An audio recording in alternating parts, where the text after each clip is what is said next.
What is up, guys? Welcome back to the Transparency. Hector is going to be my co-host today.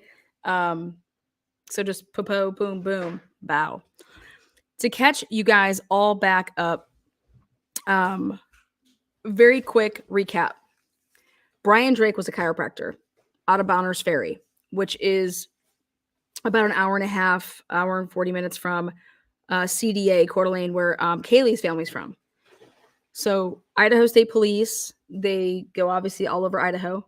And the Idaho State Police would be involved in a murder that happens when Brian Drake was killed at his chiropractic office, March 12, 2020. Idaho State Police would come in and take over and be the lead investigating agency in this case. Now, this happened in 2020. Brian Drake lived in Hayden, which is right there by Coeur d'Alene. And what he did is on Mondays and Thursdays, Brian traveled to Bonners Ferry, where he would see patients all day on Monday, spend the night in his office, wake up in the morning on Tuesday, then drive to Sandpoint, see patients there, and then drive home from Sandpoint because Sandpoint was in between Bonners Ferry and Hayden. Bonners Ferry is literally 20, 30 minutes from Canada. Okay. Now, same thing would happen on Thursdays. He would drive from his home in Hayden early in the morning on Thursday morning at like 6, leave the house, get to the office at 7:30, see some patients beginning at like 8:30, and then have his big old work day. He would then spend the night in Bonners Ferry on his pull-out couch in his office. Okay. Then he would get up on Friday morning. He wouldn't see patients on Friday, and he would not see patients on Wednesday in Bonners Ferry. He'd get up and then he would drive to Sandpoint or all the way back to home to Hayden. Now, in this investigation, the details matter in how law enforcement determined how Brian Drake was killed. And what they say, Idaho State Police says that it would be based on Jennifer Drake's words. There would be no scientific evidence that was put forth. Nobody did anything like that. It was simply Jennifer Drake said that she was talking to her husband on the cell phone at 7:17. That's when the call started. And then it went all the way to 7:26 p.m. And that during that 7:17 to 7:26 p.m., they're talking about their kids and the coronavirus because that was just getting started. And it was just crazy, blah, blah. Right before she says she's about to get off the phone and they're winding down, Brian yells out and says, "Ouch, ouch. Oh my God, I think I've been hit. I think something just hit me." And she's like, "What are you talking about?" And he says, well, this is her words, that he then says, "I think I was just shot through the window." His window. Somebody had shot him and he was hit and somebody had shot through the window. And then she's like, and then the call went dead. All of a sudden, after he just says that to me, it goes black. And then she says that she hangs up the phone and that she then calls 911 because she was at her home in Hayden. Okay, so when you call 911 from Hayden, you're going to then go to your dispatch that's right there. Okay, you're not going to be talking to the Bonners Ferry people. Okay, you're talking to the people that are the 911 dispatch in where you live. Well, check this out. There would be no call record that Jennifer Drake ever made a 911 call at 7:28, 29, 30. In fact, there would be no 911 CAD notes that she ever made a 911 call to the Kootenai County people outside of Hayden. In fact, the only existence of this alleged 911 call is when it begins in Bonner County because she was patched through. So she calls 911 from her home, she says, in Hayden, and then they patched her then through to Bonner County, which is Sandpoint, and then Bonner County then patched it through to Boundary County, which is Bonners Ferry. Well, guess what? Jennifer Drake's cell phone has no history of ever making a 911 call from that cell phone. Now, as an investigator, you would think that you'd get to the bottom of this because you ask any expert, cell phone expert, they're going to say that's impossible. Even if you went ahead and deleted it, it would be there when we did the Cellbrite, when we would extract the data. We're going to say that you tried to delete this 911 call. That 911 call is nowhere to be found. It exists because we have a call. We don't have the call CAD notes. We have the actual physical call. Now check this out. It was entered into evidence via, in a very obscure way, via Van Leuven via September of 2024 or 2020, September. It happened in March. The only 911 call that they ever put into evidence prior to that would be Isaac Funderburg calling, and just to say that, oh, I heard a gunshot. Okay. So again, the most important part of this is that Jennifer Drake, it's her word against literally nobody except science and except eyewitnesses and except evidence that would be at the scene. But there's no Brian Drake to say what happened on that phone call. For all we know, Brian Drake could have been not on the other side of that phone call. So, and it's very important to understand that Jennifer Drake's words, and it's only Jennifer Drake's words, that keep Brian Drake alive up and until 7:25:26, when she hangs up and then she says that she calls this 911 call. All right. Now, why is this important? Why is this little tiny frame important? Well, let me show you why. Because all this time would then go by. You have half of March, April, May, June, July, and all the way until the end of August, when the Idaho State Police would be investigating, being interviews, filing search warrants to get data, blah, blah, blah, blah, blah. Okay. And it would be that they're hanging their hat not on the digital evidence from Brian Drake's phone, not on the digital evidence from Jennifer Drake's phone or anybody else's phone for that matter. It is 2020 and you're not using any digital evidence except for old school surveillance cameras. Okay, that's all that you're going to try to use to pinpoint who did it. You're going to use Jennifer Drake saying, hey, I was talking to my man and he was alive because I was talking to him and then he got hit by somebody shooting him through the window in his office, and then he went down immediately and it went black. And then I called 911. Okay.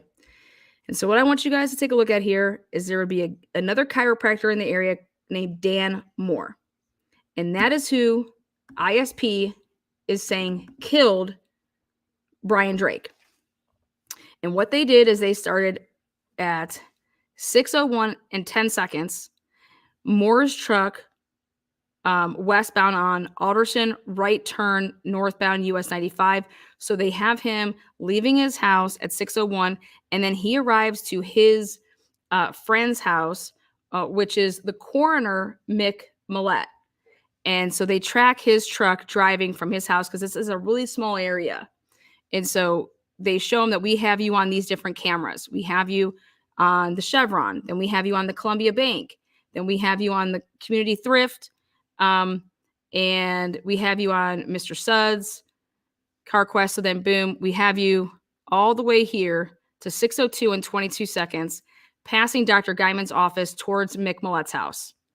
And then they say that he then stays at Mick Millett's house until 7:13 and 8 seconds.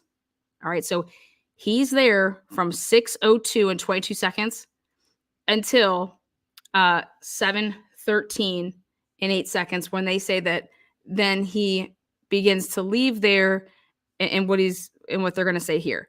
But we're going to focus on this time frame, which is 6:02 to 7:13. Why is this going to be important? Because it's just like the Idaho4 case. The Idaho4 case, they came out and told us that this all happened between 3 and 4. Then by the time that they would arrest Brian Kohlberger, okay, then now all of a sudden when the PCA comes out, it's like, wait a second, guys, guess what? This happened between 4:07 to 4:20. Okay. Now, and what did they use? They used surveillance cameras, right? But are they using phones? This is what I mean by that. Take a look.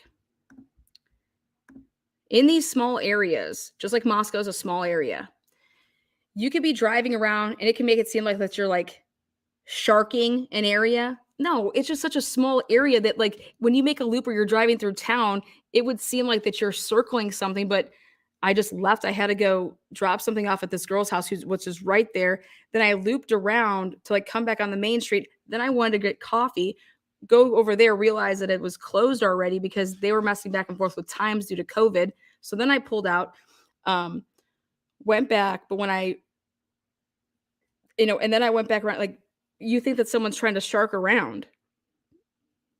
No, it's just a small town, right? But that's what they said that Dan Moore did. They said that Dan Moore was literally circling. The Dan Moore's truck would then leave at 7:13, out of mix, drive around, and they make it clear as day as to say, you turn on this place, then you turn again, then you make another loop around, and you're doing this, see, for the second time. Okay. And so basically during the 7:13 to 7:17, they are saying that Dan Moore is casing the joint to then go park his truck back right by where Mick Millett lives.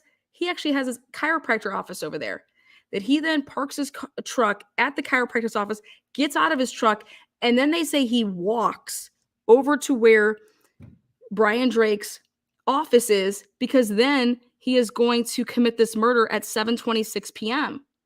because that's when Jennifer Drake says that this murder occurred, because she was on the phone with him and then she, had to hang up, and we're going to go based off of the timestamp of when she hung up to call 911. Okay. Now, that's fine and dandy until you start investigating the case. That's Jennifer Drake's statement. Okay. But then you would sit down in a room with her and you would realize that, wait, you didn't call 911? No. Well, I did, but it's not showing up here.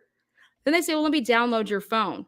You get the download back and there's still no call. So what phone did Jennifer Drake use? She's like, I don't have any other phone. I don't have a landline. This is the only phone I have. So right there, red flag. Now, during this time frame of getting to the point that you compile this bullshit, okay, off of just a woman's statement, you have to do all of this investigating and questioning people and having interviews. And Idaho State Police, Leslie Lehman, come on down, girl. I'm about to roast your ass. Well, she was told to go out on March 13th, which is the next day, because this happened, later on. It was about to be COVID and it was crazy. So the next day, Van Leuven, who's ISP, he was in charge, and he says that, hey, I got on scene at 9 o'clock. I'm going to back this out and show you what he did. Okay. And so when I arrived at the crime scene, it was 9:10. Then I'm getting briefed by Marty Ryan at 9:22. Okay. And then he shows me who was actually there for this debriefing session. Okay. So Sheriff Kramer, Deputy Rich Stevens, Detective Dan McClellan, Caleb Watt, Boundary County Prosecutor Tevis Hall, the fucking prosecutor was there. Okay. The prosecutor was there. Tevis Hall. Coeur d'Alene Police Department detectives. Right here. I was like, I've never heard these names before. Interesting. We'll put those aside. And then Police Detective Gary Tolson, Snell, and myself. Then a little bit later, okay, and so what he says, Assistant Chief Marty Ryan advised that the deceased had been identified as Brian Drake, a chiropractor who had an office, in Bonners Ferry, where he saw local patients. Drake's office was one of 3 offices in this main building, and then he goes on just to talk about that. Right here, this is where they're getting their narrative. Okay. And this only comes from not science. This just comes from Jennifer Drake. And Jennifer Drake says that Drake had been on the phone with his wife, Jennifer Drake, at the time he was shot. Okay. Jennifer reported that during their phone conversation, Brian had explained that he had been shot by someone through the window of his office. Now, they did nothing to determine if and in fact Brian was actually shot through the window. And you guys have heard in other episodes that I've kind of pretty much more or less proved that there was a stool there. It was covered with shards, glass shards. They never made any advances to truly work through the scientific angles of how this would possibly happen. And then if Brian was in fact sitting in a stool, the way that he would have fell over, where his body would have been versus where it was, things like that. And then the biggest part of it is that how does a dead man's phone continue to walk all over the place, because he would have been laying on the ground dead at 7:26, 7:27. His phone begins to walk around and move around from 7:44 all the way up until 8:19 p.m. How does a dead man's phone go walking around?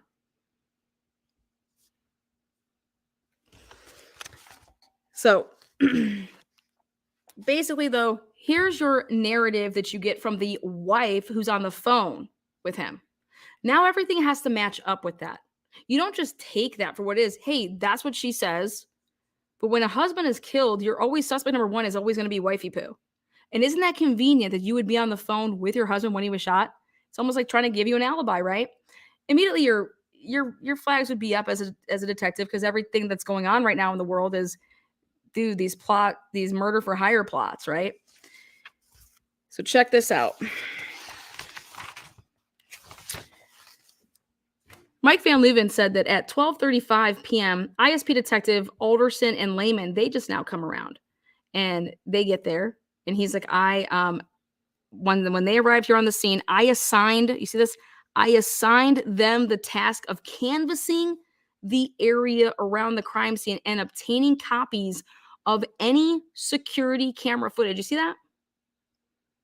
So they were supposed to, Detective Leslie Lehman, come on down, honey. I hope you're watching. I hope your cohorts are watching. I hope that someone that you know is watching, they can say, hey, you need to go check this out, right?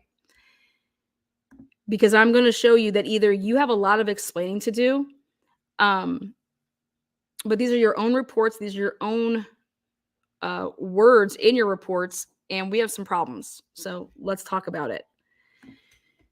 So you were told to go and get what you would call go canvass the area and collect the security cameras. Why didn't you go and do that, Leslie? You didn't go and do it. And in fact, what you did is you walked straight across the street and you went and you interviewed Isaac Funderburg and his girlfriend, fiance, Aaliyah Sandlin. They were interviewed the night before because they're the eyewitnesses to this crime. Isaac Funderburg would be 19 years of age, and Aaliyah Sandlin at the time, 17, a 19-year-old and a 17-year-old. And Isaac called in to the police department and said, now we don't have Isaac's phone records because they didn't go and get them, but are they still available? Absolutely, because of now Verizon and T-Mobile and AT&T and all these places, they hang on to your records. If you have that phone number, we can get phone records probably all the way up to like 5 to 10 years. So we could probably still get those. But these detectives never even asked to see these, even though when the discrepancies are about to come out. So Isaac Funderburg calls and says, hey, he heard gunshots. He doesn't see anybody shoot anybody. He says, I see a suspicious person, and it looks like they were like kind of jetting out, and they were wearing all black. And what Marty Ryan says that they did is, any of you guys that were listening to the scanner that night, okay, which Dan Moore was doing. Okay, so Dan Moore is listening to the scanner. So is Mick Mallet, because he is the coroner, plus he has a pager. So they're listening to the scanner. And guess what came over the scanner? It's right here in the report. What came over the scanner, if anybody was listening to it, was right here when Chief Ryan says the recording of Isaac Funderburg's recording. So The recording of this 911 call was later entered into evidence under the supplemental C list below. It was later entered into evidence because you didn't have it. That was Jennifer's, right? And I can't wait to find out who gave this to you because there is no record of it. There was no record that this 911 call to Kootenai County ever existed. So did Jennifer Drake record her own 911 call and turn it in? Because let me break this down as simple as I can. You ready? 1, 2, 3. Lana, can you repeat that? Yeah, let me repeat that for you. There is no recording of a 911 call that came into Kootenai County that day ever from a Jennifer Drake. Ever during that time period. We did multiple requests. It came back as there is no 911 call that ever happened. But yet there's a recording of one. Where'd this recording come from? Who recorded this? Well, it's not from Kootenai County. It gets better. Then, those of you guys that heard, like I said, over the scanner, the recording of Isaac Funderburg, so Assistant Chief Ryan continued with the briefing advising that there was a witness across the street named Isaac Funderburg who had heard the gunshot. Now he says gunshot, not plural. And had witnessed a man in dark clothing walking north along a fence line on the north side of the building where Drake's office was located. This man walked and then ran away from Funderburg toward the northeast. Funderburg got into his vehicle in an unsuccessful attempt to find the man and dialed 911. The recording of this 911 call was later entered into evidence under the supplemental C list below. Assistant Chief Ryan advised that the Boundary County 911 dispatch aired that call about the gunshot and suspicious person. That went over the radio. So if you guys were listening, you guys could have possibly heard that back then. So if anybody heard anything where somebody is in dark clothing and yada, yada, yada, that's what you heard. You did not hear Jennifer Drake's. You heard this kid, Isaac Funderburg. Now, as Van Leuven is getting debriefed, like I said, he assigns none other than Leslie and Rich Alderson to go and get videos, get the cameras, get the surveillance cameras. They don't do any of that. Why? Why wouldn't you go and get the cameras? That's the first thing that you want to preserve is all the cameras. We'll come back to that. Just remember that. Instead, they go on over now to Isaac Funderburg's house. And they would then record interviews with Isaac Funderburg. Okay. And something that's interesting to know is that Isaac Funderburg said that he drove over in his little silver Passat thing, Volkswagen.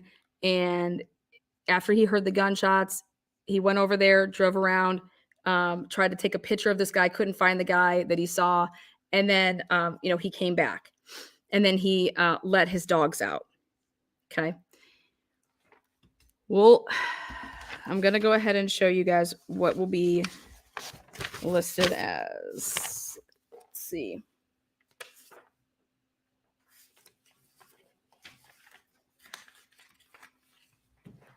Ooh.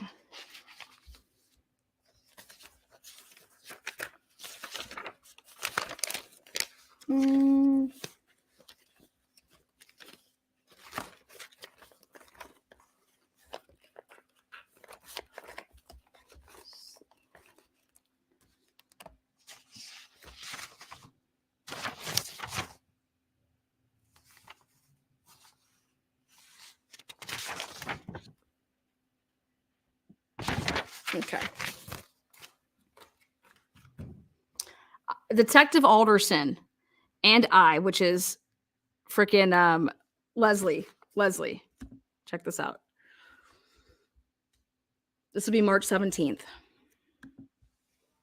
Detective Alderson and I met with Kelly Dwayne Jones at the Liberty Mart, located at 6856 Main Street, Bonners Ferry, Idaho, at 12:24 hours. Again, this is March 17th. Liberty Mart owner Bibik Sunar was also at the premises assisting with the video surveillance. Jones served as the technical provider for the video surveillance equipment at the Liberty Mart and several locations through Bonners Ferry.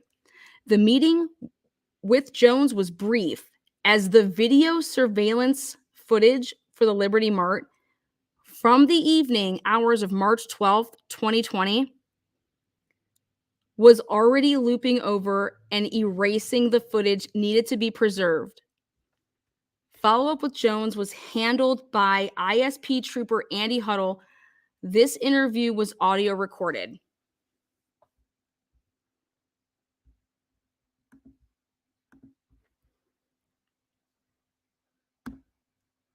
Leslie is saying that on March 17th, that this footage does not exist.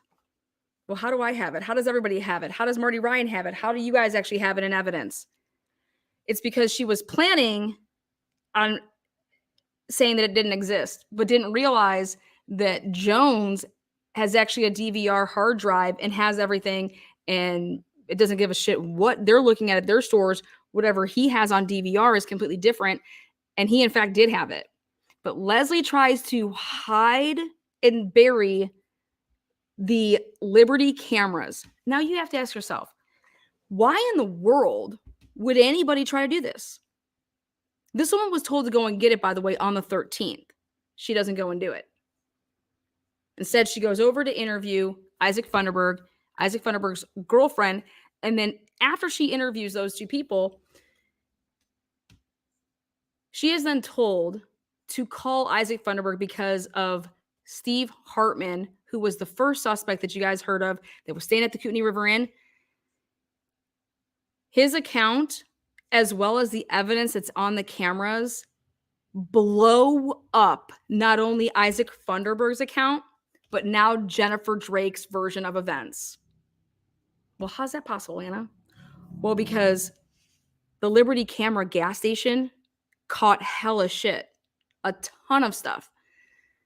It caught Stephen Hartman walking from the Kootenai River Inn at 7:01, being on that camera, to then he would walk all the way down, turn around, and then he's caught back on the camera at 7:34. During that time frame of 7:01 to 7:34, Steve Hartman is being interviewed by FBI as well as the North Idaho Special Task Force team. In this interview, he says he came across a guy in a silver Volkswagen hatchback station wagon looking thing that actually asked him on his way when he was walking, "Hey, did you hear those gunshots? Did you hear those gunshots?" And this really perked the attention of the investigators, the detectives, this FBI guy. And he says, "Wait, what? Like, where were you? Where were you at?" Up on top of the hill, which ends up being, he's like, "Yeah, there was a guy with two German Shepherd dogs. The dogs were getting out, and it was on the left-hand side, the same side I was on." And he's describing to a T Isaac Funderburg. Well, now, wait, what time was this at? Well, it was like in what car was he in? Because Isaac and Isaac's girlfriend tell Leslie Lehman and Rich Alderson that Isaac went over, drove his car, his silver car, tried to make that loop, and came back. Then he let the dogs in, and then he switched cars, got into his girlfriend's car, which was a white Honda Accord, got into her vehicle to leave to then go to Super One to get the mustard. And why is this important?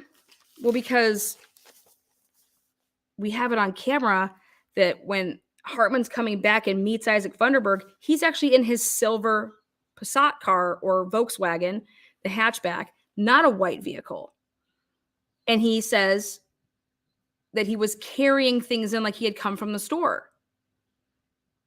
And then so this caught the attention of the investigators on March 13th to say, wait a second. If Isaac is actually in the silver car and he went to the store in the silver car, we have a problem. Not to mention, Isaac's girlfriend, Leah Sandlin, said, "Did you see anybody else besides the guy running from Drake's building?" And she's like, "Well, yeah, there was a guy that came on the same side as us, and Isaac had asked him, 'Hey, did you hear those gunshots?' But I don't think he has anything to do with it." And the detective said, "Well, why do you think that?" And she said, "Well, because he came up like 30 minutes after the shot." 30 minutes after the shot. So then you go ahead, and these Liberty Camera gas station cameras are so important now because you have Aaliyah Sandilan saying, well, yeah, Isaac talked to him 30 minutes after the gunshot, not 4 minutes, because if he's there at 7:30, 7:31, I think Aaliyah would know the difference between 4 minutes and 30 minutes, right? Isaac not only talks to this guy at 7:32, but Isaac was coming and he was getting out of his regular vehicle, not a white vehicle. And so,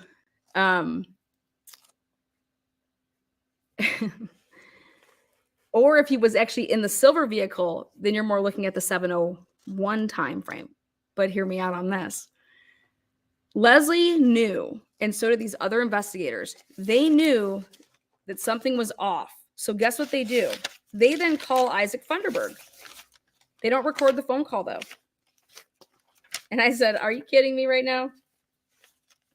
She calls Isaac up because she wants to ask him a couple questions. She wants to ask Isaac some questions. And so here it is. Isaac Funderburg. Here we go.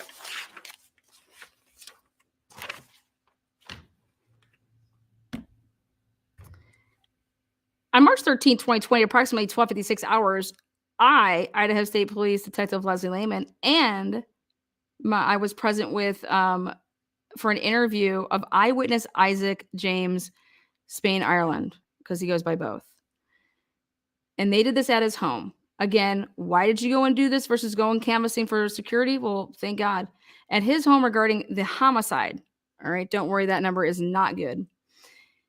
On March 13th, 2020, after this whole little interview where Isaac said that I didn't have a phone. Oh, wait, I had to use my girlfriend's phone. Oh, wait, I went to the store in her car, not my car.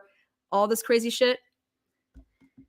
She has to call him back up because she says on March 13th at approximately 16:26 hours, I made contact with eyewitness Isaac Spain, Ireland via cell phone because ISP Detective Rich Alderson was in the investigations building for the Boundary County Sheriff's Department serving a detainment warrant on Stephen Hartman. I was asked to call Spain, Ireland and confirm the description of the male he had made contact with on the Les Schwab side of US 95, several minutes after the gunshot was heard. Now, she says, during my phone call, I learned the following regarding the description of the walking male. A, 6 foot to 6'2", blue hoodie with a white or silver vest, sweatpants or light colored jeans. Now, again, we have no idea if any of this is accurate because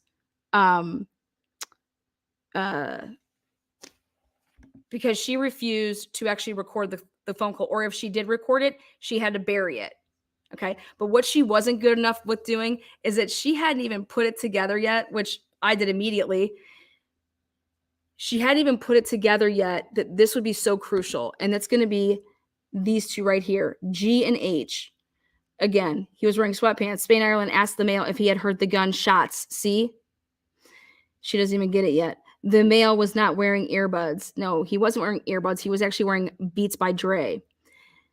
Might have scruffy facial hair or a beard. Spain, Ireland had just returned from the store. Motherfucking boom. Now, we have it on a camera that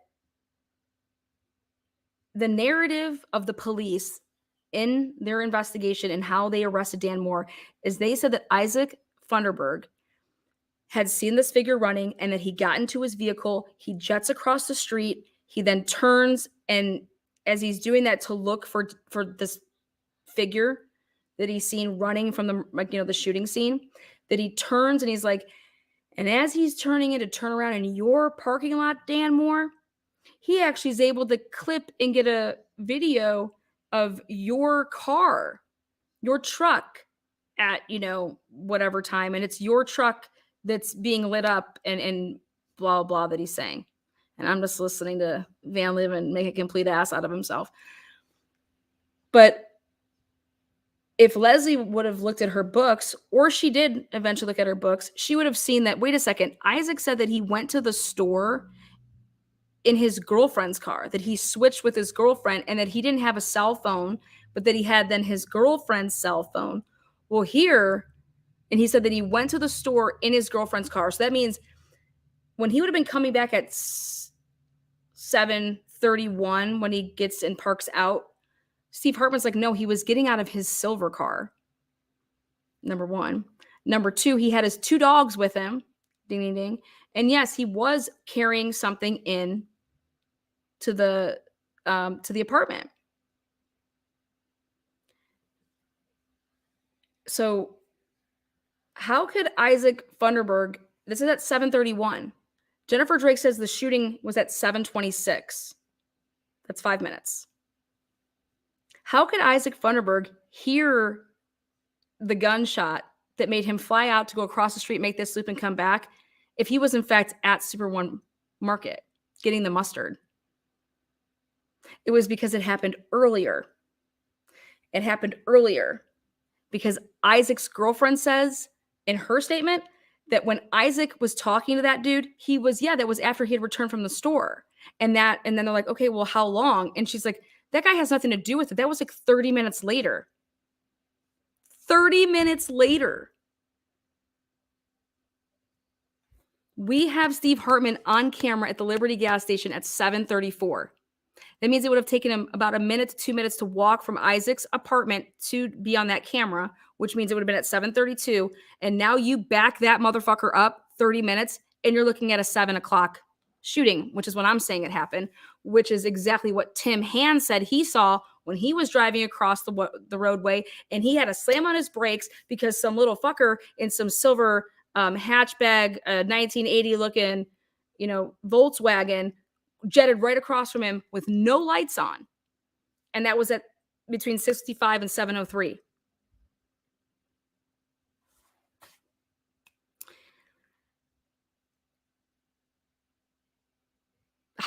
So this call, she gets all this information on March 13th. March 13th.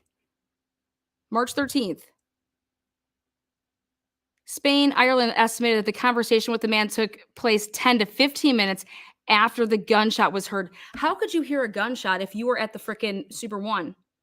I asked Leslie Lehman, why didn't you go and get the Super One cameras? Because it would have blown up your spot. It would have blown up Jennifer Drake's spot. It would have blown up everything to do with you framing Dr. Moore. Why you guys want to frame Dr. Moore? We'll get to that a little bit later. But this is clear as day. This is clear as day. These are the same people that are investigating the Idaho4 case. And you guys can't either A, put 3 dots together that is so easy, or you buried it. And this is why I think you buried it. Because on March 17th, you would then tell people that these Liberty gas station cameras do not exist. Which means if these cameras do not exist, this could have all been buried, because it's only the Liberty camera gas stations that can prove Isaac Funderburg, the encounter with when Hartman was on camera, everything like that. If these cameras were not available, which she attempted to bury, because she says right here, the meeting with Jones was brief, as the video surveillance footage for the Liberty Mart from the evening hours of March 12, 2020 was already looping over and erasing the footage needing to be preserved.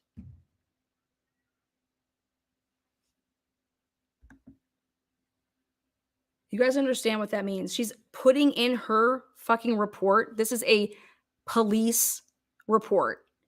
She is fabricating a police. This is a crime. This is criminal, man. But why? Why would Leslie give a fuck, right? Well, let's go on and check it out. So,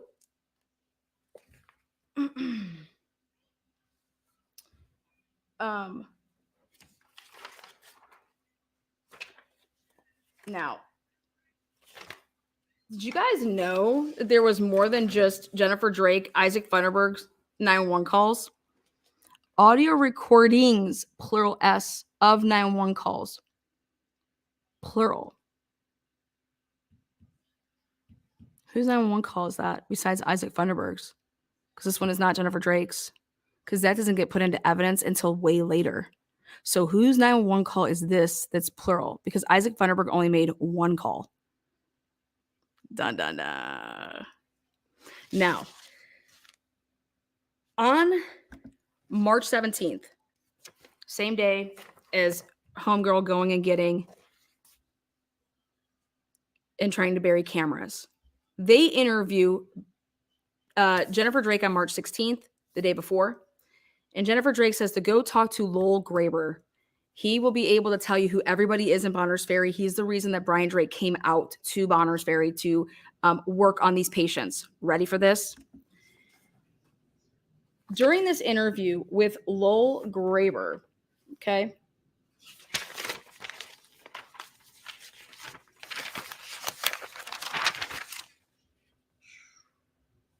right here. At 17:01 hours on March 17th, 2020, Detective Alderson and I interviewed, meaning I, as in Leslie, interviewed Lowell Graber. You see that right there?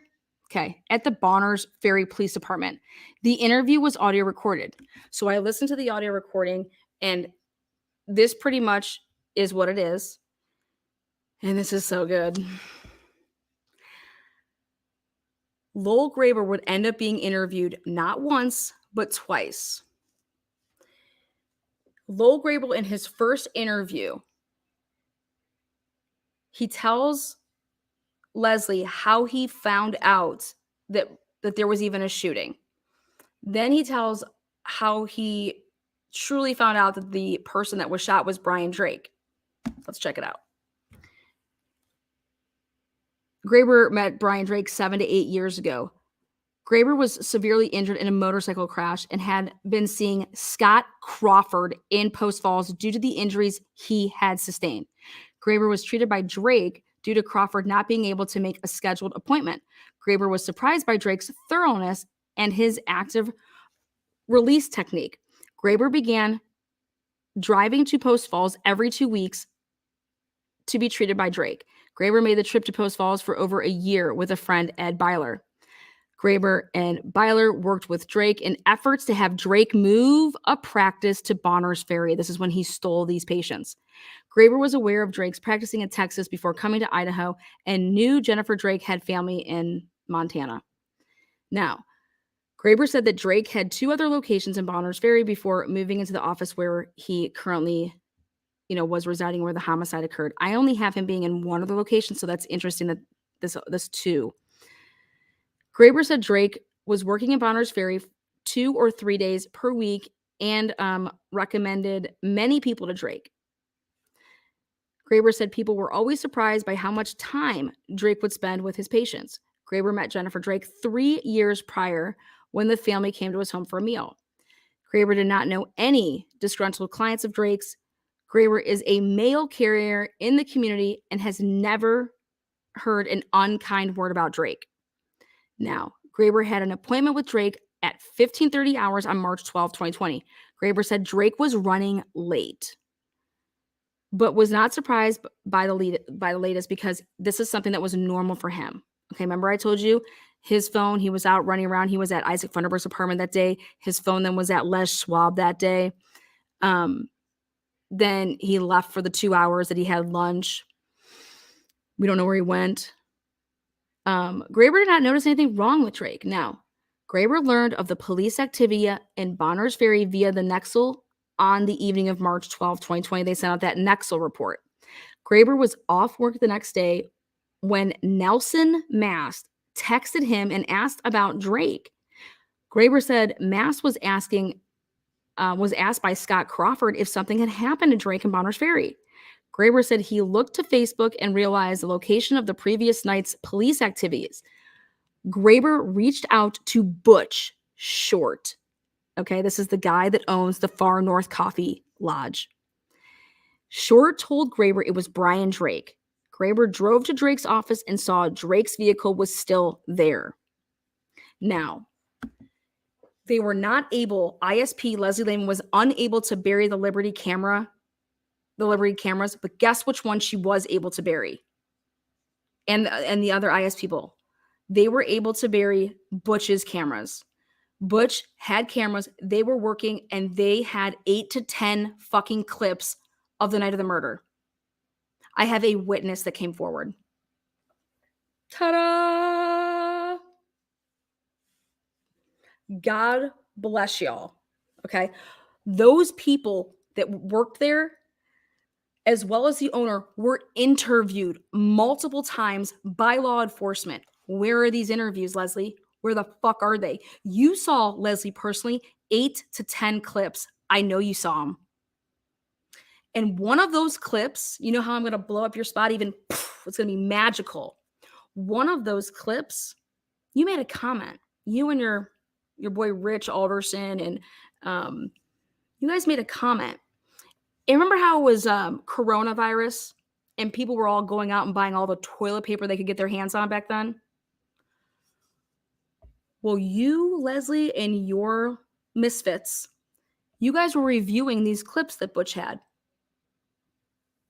And during the clips that you were reviewing, you noticed that somebody was, you and your detectives told Butch that he was being robbed of his toilet paper because you had it on camera. Now, how could you possibly see that and know that if you did not view the cameras?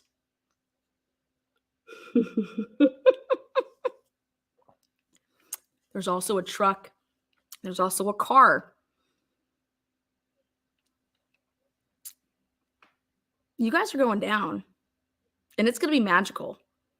And this has everything to do with the fucking Idaho4 case, because this is how y'all operate. Y'all are burying shit, but guess what? When people start talking about the truth and saying, "Oh, I didn't say that type of shit. That's not what happened. Oh my God, this is sick. There was cameras. This is ridiculous." But let's continue on. Right here, it was Butch that notified that it was Brian Drake that was shot and killed. Okay. Graber said he was at home with his wife of 6 children at the time of the homicide. Now, that interview was over. Now check this out. Check this out. That's all he had. Graber said he didn't know anybody, that there was nothing, not a kind, everything was kind, not a bad word, anything. Well, then I was looking back at this March 17th thing, and I was like, wait a second. What is this April 7th for? They interviewed Lowell Graber again, like April 7th. What is this?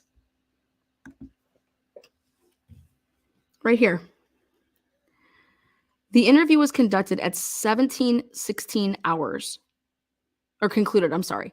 Then I saw on April 7th, 2020 at 18:23 hours, Detective Alderson and I re-interviewed Graber at the Boundary County Search and Rescue Building. The interview was audio recorded.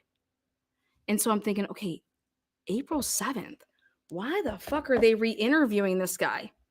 Okay. They hadn't re-interviewed anybody like this.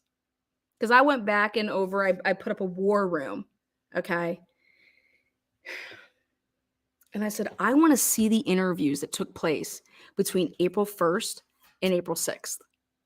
Because why did they go to this man and want to talk to him again? And who, like, what could this man possibly have that their investigation between April 1st, okay, and April 7th, by the time they, record or interviewed him again, like, what's going on? And then I even said, you know what, let's even back it up. Let's go to March 18th all the way until April 7th when they sat down with this man again. And let me tell you something here. I'm going to show you how sick this is. A woman would be interviewed on April 1st. Well, let me back up. I'm going to give you guys a couple lines of what this is about. Graber estimated 2 years earlier, Drake had mentioned a young single female was coming onto or being flirtatious with him. Graber knew the first name of the female, Willa. Willa.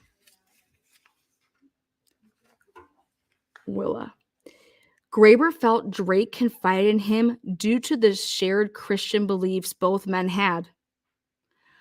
Drake asked Graber to act as a person of contact if the female behaved the same again. Drake needed a distraction to get away from the situation. Willa's name did not come up again, nor did Drake call or text Graber to act as that distraction regarding Willa or any other female. Graber felt Drake reached out to him to maintain his purity and vows to his wife. Graber also said it was an act of accountability, so not to be caught in a weak moment. Graber also recommended to Drake to have a secretary in the office to be a third party. Drake told Graber the expense and schedule in Bonners Ferry made having a secretary difficult. Graber knew Willa and knows she is single and older. This woman was anything, I'm thinking older, like, God, what do you mean older? Graber estimated Willa is 10 years older than most single Mennonite Holderman women, the Mennonite church. She was only 38 at the time, maybe 36. Graber thinks Willa is 38 to 42 years of age. Graber has not heard any accusations surrounding Willa. Graber said he has heard third party. She has had issues conforming to the Mennonite Holderman church. Graber does not know if Willa is currently a member in good standing. Graber said he has heard rumors of Willa being considered a flirt. Now, ready for this? I said, I'm going to stop there because then I went and got my hands on April motherfucking 1st interviews. April 1st. Guess who was interviewed April 1st? Willa. Lowell Graber, you're disgusting. You're a piece of shit. And if I was Willa, here you go. I would sue the fuck out of this man who basically slandered the fuck out of your name. Here we go. On April 1st, there was multiple people interviewed. One of those people that was attempted to be interviewed was a Joshua T. Sensing. He refused, though. And guess who that guy is? Joshua T. Sensing. He is Butch. He's Butch's associate. Okay, so they buried Butch's interview, and then Joshua refused to be interviewed, who is Butch's associate. Okay, now, then underneath that, I saw a Willa, and I said, oh my goodness. I said, okay, Willa. I said, I need to listen to this interview. Willa was interviewed on April 1st. Now think about this. You have to think about this. This is Leslie Lehman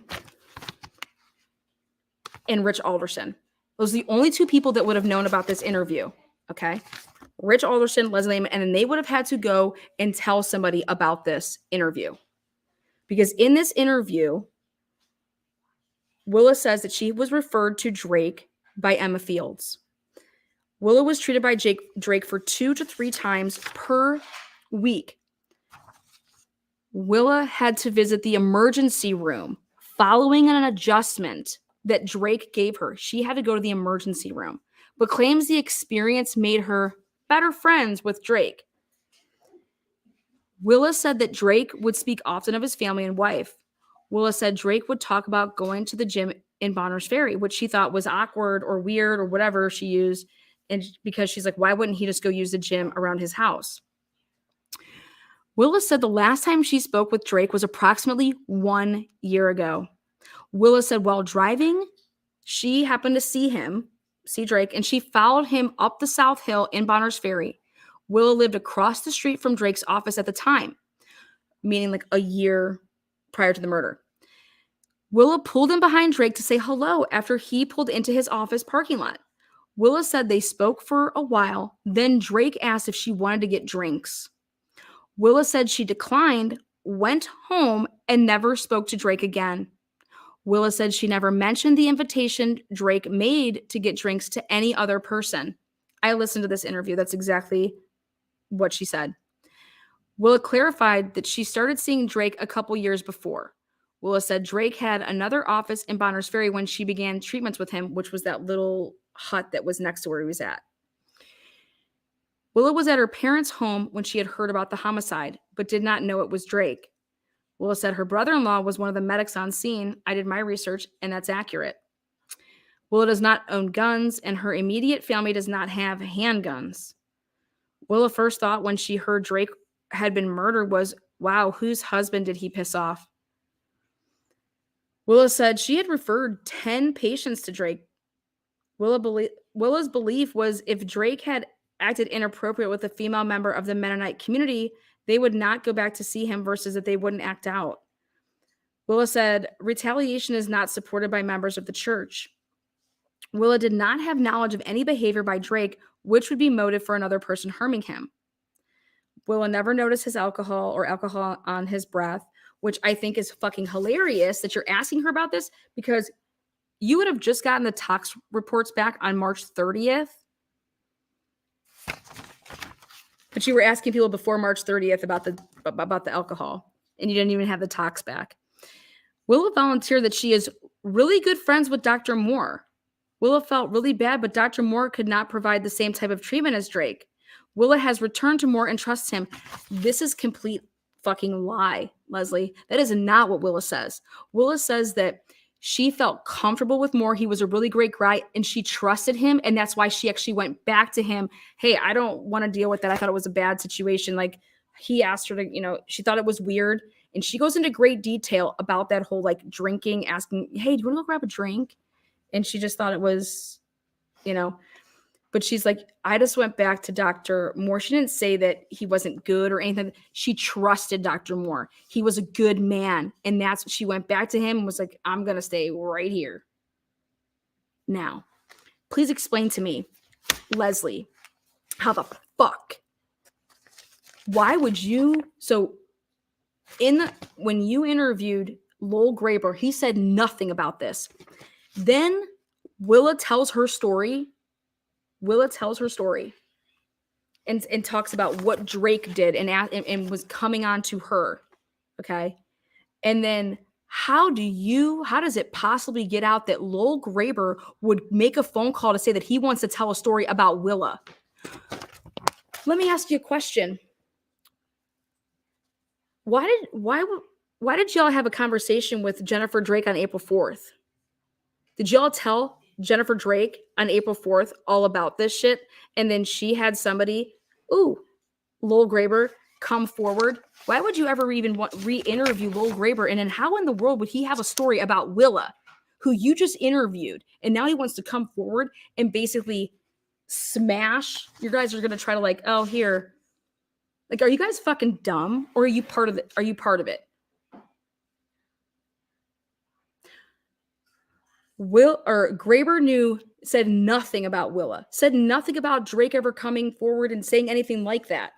Then after interviewing this girl on April 1st, all of a sudden, Graber gets a hair up his ass and thinks, you know what? I need to go call those detectives. I just thought about something. Willa, I have your number. You need to get this report. Lowell Graber basically called you a slut. He said that he doesn't even think that you're upstanding with the Mennonite church. Lowell Graber threw you under the bus to save Brian Drake's reputation at the asking of none other than Jennifer Drake, because that's the only way that would have been, passed along. You would have never known who to go to if you're the detectives that, hey, let's call Lowell Graber back in here and ask him about this situation. That's not even how it went down. Lowell Graber came to y'all about Willa 6 days after you talked to Willa. You guys put out this information about Willa to fucking destroy and try to ruin this girl's credibility on the stand should it go there. So you guys want to talk about who's running this investigation? You guys want to talk about the Idaho4 case? This is what you're fucking dealing with. These people are sick. This is sick. And the people that are fucking Lowell Graber, you got a nice little business that you run over there, don't you? You got some money over there, don't you? Willa, get an attorney and sue the fuck out of this man. He told third parties, that's slander, that's libel. This man, Willa, tried to ruin your reputation and try to ruin your credibility should this ever go to trial. And it's going to trial. This is sick. And I got your back, girl. Because I can prove it all.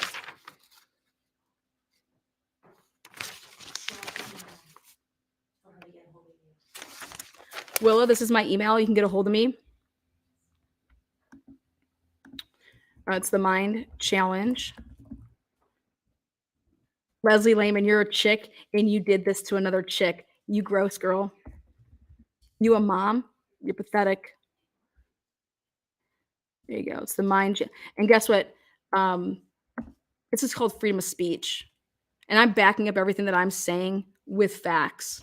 How in the world could this Willa girl give an interview on April 1st? And then all of a sudden, I'm gonna play the interview of Lowell Graber right now, so y'all can hear it. And so remember, I'm gonna go back to showing. Remember, and I was like, wait a second, why is this like this? Why is Lowell Graber like this? Why does it say? Look at this. So look at when Leslie wrote it up. Sickos. On April 7th, 2020. So this was from March. On March 17th. So this is all that. Then they're just trying to, squeeze it in there so maybe nobody sees that this was actually on April 7th. Because I first thought it was, oh yeah, did I spell that wrong? When I first did this, I had to go circle back because I assumed that he said all of these things in his March 17th interview. No, he didn't. But they try to make it seem like that. How sick are you people? This is why Ann Taylor is looking all over for stuff because of the way that they do things. So when you want to say Lana doesn't know what she's talking about, this is the discovery. This is the discovery. This is how things look. This is how sick it is. So right after this, then, on April 7th, 2020. So if you don't really pay attention to that, and then, okay, it was re-interviewed. And then here, look at the date on this. See how it says supplemental 60? Okay. So when you actually get to supplemental 64, okay, it would make it seem like Willa's comes after. Look at supplemental 64. This is the one with Willa. This is Willa's on April 1st, okay? And so Lowell Graber and these ISP detectives tried to make Willa out to be a slut in the Mennonite community in the church. She's not at all. Okay, not at all. All right.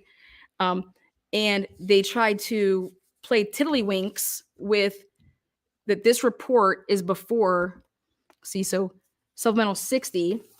And so you're thinking that Lowell Graber's interview about talking about Willa came first, and it did not. It came second. And it came only after the information had gotten out there that in a capacity that okay, who can we possibly have come forward? So that's why I believe that this was told to Jennifer Drake. Jennifer Drake has been informed every step of the way on this investigation. Okay. So she was informed about this. Then she made some phone calls and she went crying to Lowell Graber. Lowell, you're getting played by that broad, man. But I don't care. I hope that Willow sues the living shit out of you. You deserve to get sued. Fuck you. Pussy ass bitch. Yeah, what a great fucking Christian man you are, lying on a girl like that. And then, but let's go ahead and play this. Let's go ahead and play this. I think you guys should hear what Lowell Graber had to say. Sickening. This is why Ann Taylor has to go all through all this crazy loopholes, or not just jumping through hoops, not loopholes, but she's jumping through hoops to try to get her hands on shit because shit's everywhere and they're being sneaky. They're being very, very sneaky. So I'm pulling up the interview so that you can hear this 7-minute interview to get on tape. But yet Leslie couldn't tape the conversation with Isaac Funderburg. Leslie, girl, you have no business. You should be in jail, to be honest. You should be flat out in jail. What you've done is criminal. I hope the Moores sue you, because I don't think the Moores had any of this when they did their paperwork the first time around. Okay. And if anything was, dismissed, it was without prejudice. So if the Moores actually wanted to refile and include all of this shit, they have a really strong case. But none of this stuff was included. I think I read that that lawsuit. Yeah. I don't even think you were named. Disgusting. This is disgusting. All right, let's go ahead and share this now. This would be, so this is Lowell Graber. This is a dude. He's the guy that brought Brian to Bonner's Ferry, you know. He's your mailman.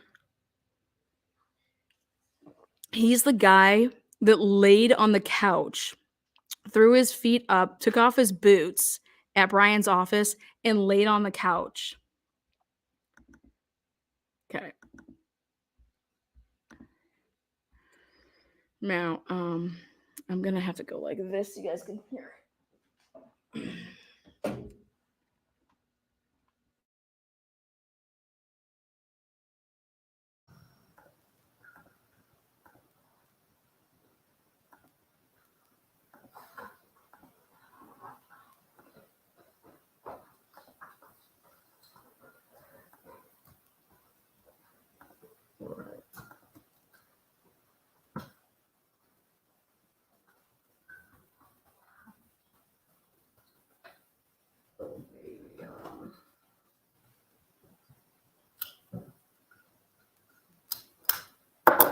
Hold on one second.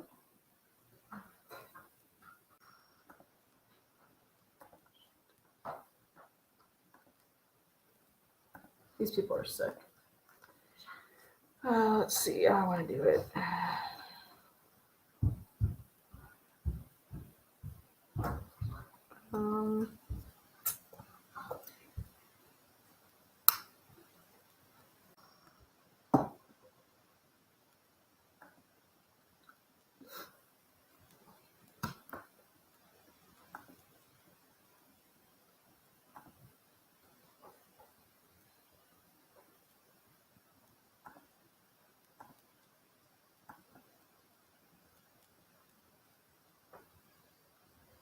Drake's, and we've received a lot of information about Dr. Drake over the past.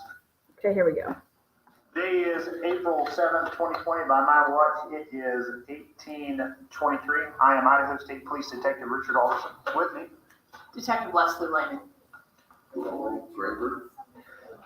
had originally asked Lowell to come back just to discuss a little bit about what we had learned. Lowell was a close friend of Dr. Brian Drake's, and we've received a lot of information about Dr. Drake over the past few weeks of this investigation. Some of it just not. So you called Lowell Graber up to tell him what somebody else said during the investigation?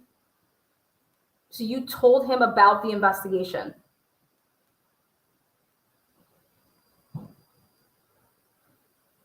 Again, this is the April 7th interview.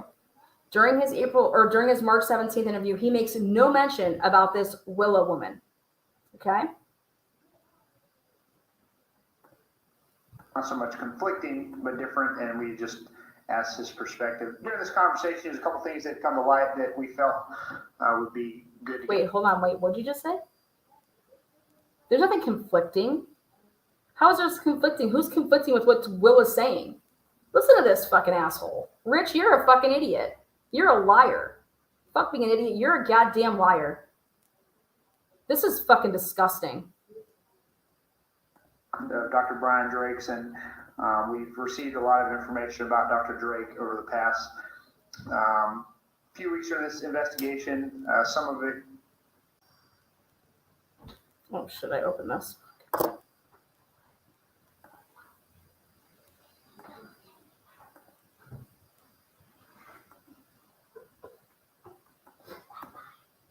Sorry, guys. I pressed the wrong button. Paul says, I don't think they sleep. They're up all night plotting. Hold on, it's restarting here. I opened. This is crazy, guys. This is sick. This is sick. And they're getting someone to tango with them. So when you want to talk about obstruction of justice, when you want to talk about corruption, plotting, conspiring, I don't know what you would call this, but this is all of those things and so much more. In this conversation, there's a couple things that come to light that we felt would be good to get on tape, and one of those involved a conversation where Dr. Drake had asked Lowell for help in an area, and Lowell, if you wouldn't mind just kind of talking to us about that. Okay, again, I wasn't sure, I can't remember exactly the timing. I'm guessing somewhere around 2 years ago. He had approached me when I was there for an appointment. And he mentioned an older single girl. Her name is Willa. Don't even know her last name. That he felt was coming on to him or being a little bit flirtatious. He wasn't sure. He asked my opinion on it, and I said, well, I don't know her that well. I couldn't tell him. But he knew I was a Christian. He professed to be a Christian, and he asked me if something like that happened again, if I would be willing to, if he gave me a call or shot me a text, if he felt uncomfortable around her or felt like she was propositioning him, if he could give me a call as a distraction. I said, sure, I'd be happy to. Her name never came up again. He didn't call or text me regarding her again. That was pretty much all that I know or heard about the situation. Did he ever call or text you about any other interactions with any other women No. that he asked you to No. help him out with in this case? When he asked me that initially, he didn't specifically just mention her. Right. He said if it happens with anyone, he said, this just happened to me. I felt a little bit uncomfortable. He said I felt like she was flirting with me, but maybe she was just being really friendly. He said, I'm not sure how she thinks. You know what? We're going to call Willa. To answer the phone, talk to him. If he got in a situation, Fuck this. sure, I'd love to. So when this happened originally, did you feel that this was a genuine concern of women flirting with him or him trying to keep himself from flirting with women? What was your initial reaction? He very much gave me the impression that he was concerned for his own purity. Okay. And being, keeping himself, his marriage vows to his wife. Okay. We're going to call Willa really quick.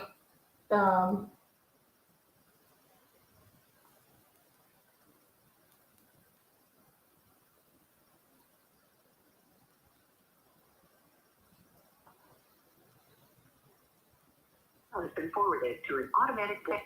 Oh, does anybody answer their phones anymore? I don't think anybody answers their phones anymore. We'll try her here in a minute. At the same time, I would, I'm not naive in thinking that I think he recognized that he could also be caught in a weak moment. Right. Which is the whole point of accountability. This is Being such back and lies. forth and trying to prevent something like that happening. I remember advising him, probably be a good idea if you had a secretary or somebody else here, a third party. I said, what if a lady comes in and comes on to you or does something, and you have no third party, and then it's a he said, she said situation. I said, and I said, well, why don't you hire a secretary, have somebody here to get patients in and out, do your scheduling, and be that third party. And we discussed that some, and he mentioned, that it would be an additional cost. He mentioned that his schedule was such that it was tough to find somebody to be able to do that on short notice, so 1 or 2 days a week. He's such a liar. And that's about as far as that conversation went that I can remember.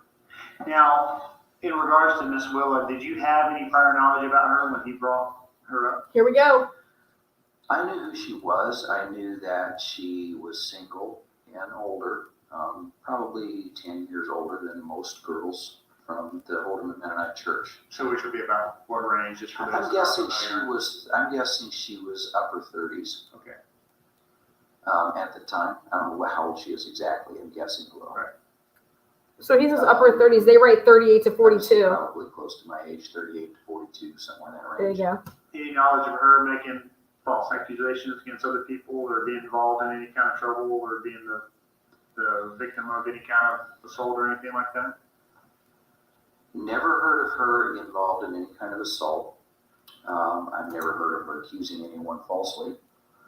I do know, and again, this is hearsay, she had somewhat of a reputation of not conforming to their church.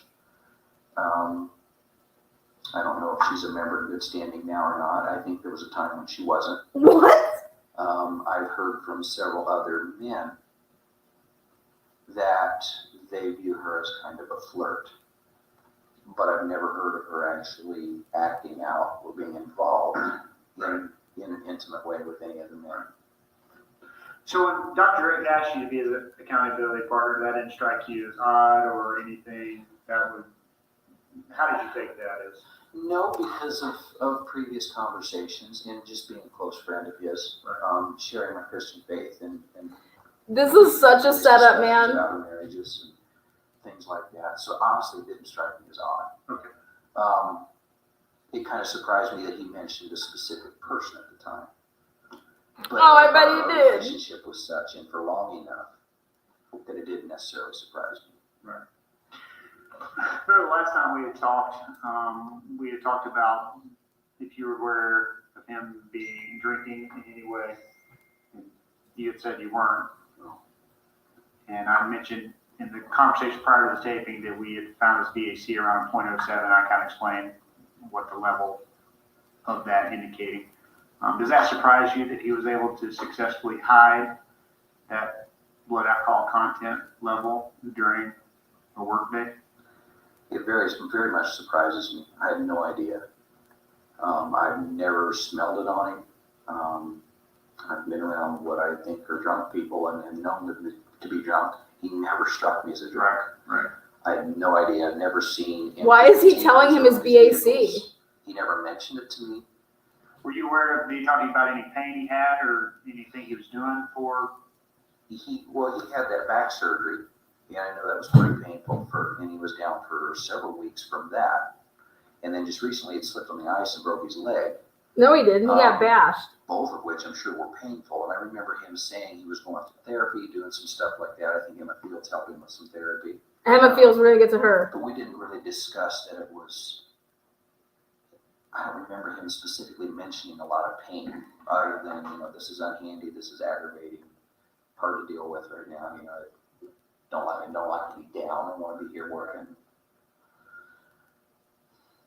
So they just interviewed him to make sure that they got that Willa there on, so that Willa's the hoe / flirt / slutty puppy that didn't conform to the Mennonite community and the way that the church, going girls. But really, no, Willa came forward on April 1st, not because you guys interviewed her. She just told you guys the story.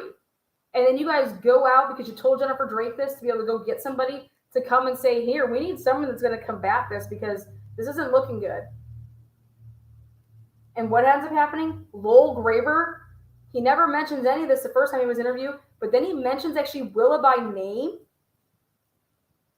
I was surprised that Brian even told him, what about the Heathers? What about the Kims? What about all these other chicks that Brian was asking for hand jobs? My balls are sore. Can you come fucking work my balls out? Fuck out of here. Okay, so here, let's listen to what Emma Fields has to say, which 100 throws Jennifer Drake and her narrative down. Here we go, check it out. Emma Fields, come on down. Let's recap what you said. Because girl, you cray. Girl, you cray. Girl, you a wild one, girl. I gotta keep my eye on you, Emma.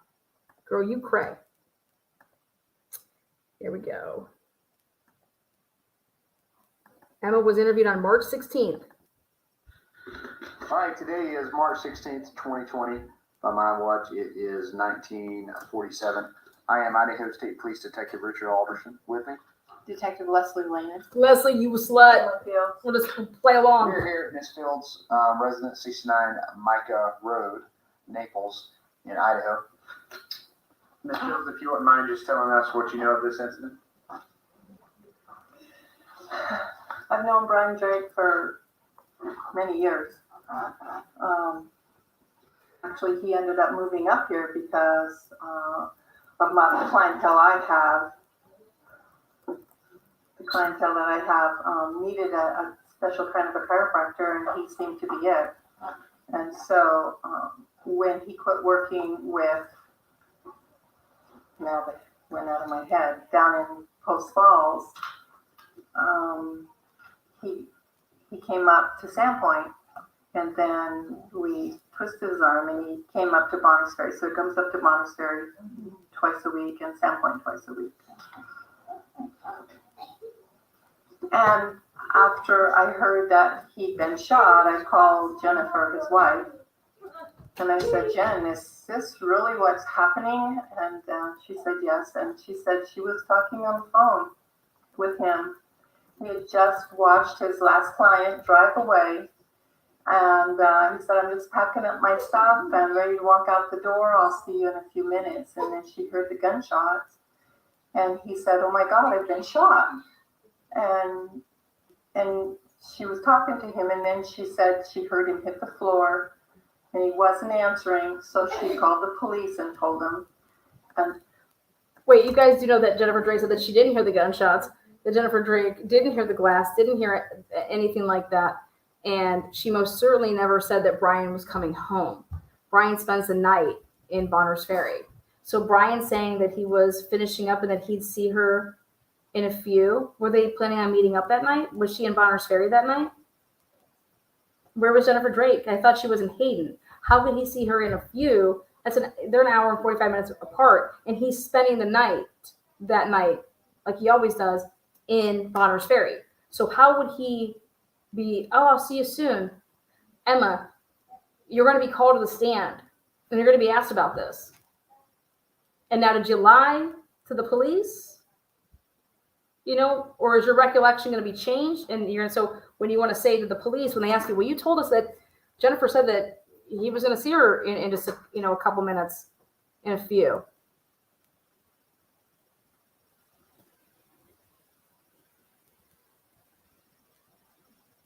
Jennifer Drake's putting this narrative out to every single person. And Emma, you didn't contact Jennifer Drake. Jennifer Drake immediately called you the next morning at 6 o'clock in the morning. I have her phone records. So that's another fucking lie. Again, girl, of all these people, my advice to y'all is to get defense attorneys. Go through a lawyer. I don't believe in talking to the cops. Use a lawyer to do it. But y'all are wild and y'all are lying. she said it sounded like they didn't really believe her, but they said, we'll go investigate. And then they hung up, and she called her mom and dad, and they immediately came to be with her. But I know that, what can I think of his name? Stress, another chiropractor? The chiropractor he was working for in Post Falls. Crawford, thank you. Crawford, he left there because of some unethical practices that was going on, a lot of alcohol on Crawford's part. And Jennifer was with him when he met with Crawford about leaving and opening a shop up here. Crawford tried to take him to court, was very angry at him. None of this is taking true. away his patience, cutting him under his patience, and that wasn't so. Brian didn't bring any of his patients with him. He started all fresh up here in Sandpoint. But once people went to Brian, it was such in their words, a more thorough and better treatment. They didn't bother driving all the way to Post Falls. So then after Brian got established up here, Crawford and his partner, Elliott, Scott Elliott and Scott Crawford, they came up to Sandpoint and opened up a place where they would come twice a month to Sandpoint and twice a month to Bonners Ferry. But a lot of the people quit going there because they would get them in. It was like herding cattle through, they said. And so that made Crawford very angry. And he told Brian this is what Brian told me, he said. Said that he got very angry at him and said, one day you'll pay for this. And so last summer when I was talking to Brian Drake, something had happened and that Crawford and Elliot no longer had enough patience to come here. And he stopped and talked to him, according to Brian Drake, that he said, you will pay for this. And left, very angry. And that was last summer? Yes. And so that, I know Jennifer knows all of that, and even more. I know Brian didn't discuss with me near what he would discuss with his wife, but because I was the healthcare professional that often referred clients and patients to him and him back to me and stuff, often it would get on the private end of what he was having to deal with Crawford and Elliot, especially with Crawford. And I do know that Crawford has been having a lot more trouble with alcohol. It's getting to be quite a problem for him. And so when this happened, I just thought, well, who else? Who else? I don't think Crawford would do it, but I know that he has in the past got other people to do dirty work. And that was one of the reasons Brian left.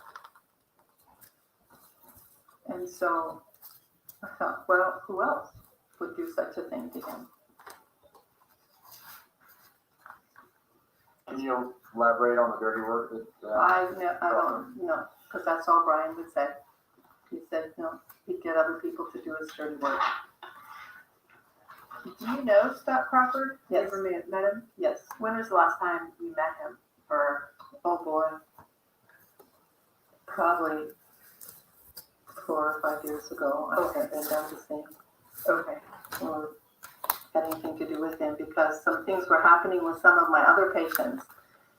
He gave one of them a whiplash that she ended up having to go in and have surgery, and it's probably been 5 years that I have had nothing to do with referring anybody down there or recommending anything. And there were several things that he hurt people, but that one lady, he really hurt her. Oh, shit. So, do you have any, I don't know if you deal with legal stuff a lot, or, unfortunately, a lot of this is what's That's right. referred to as hearsay, Yes. so that makes it difficult. Do you know of any firsthand knowledge of Crawford's actions? Jennifer would. Okay. Jennifer Drake. Yes, ma'am. And they did interview Miss Jennifer today as well. There's some other ones. Talking about Mr. Drake, you said you were friends with him. Can you tell us a little bit about his character and the dealings you had with him? Mainly it was on a professional level, but him and his wife and myself and their kids have been really good friends. He's always been very professional. He's always been very courteous. I haven't ever heard of anybody having a problem with him not being courteous and thoughtful and kind and gentle, and yet this is, there was never any unethical things that he ever did or said with people. Now, is your practice in Sandpoint or Barnesbury or? I was the first massage therapist in Barnesbury, which was hard because back in those days, there was a little parlor in the back and I didn't have the little parlor in the back. So I actually have a small little office here, and I used to have a massage school until 2014, and I have an office in town, in Sandpoint. Okay.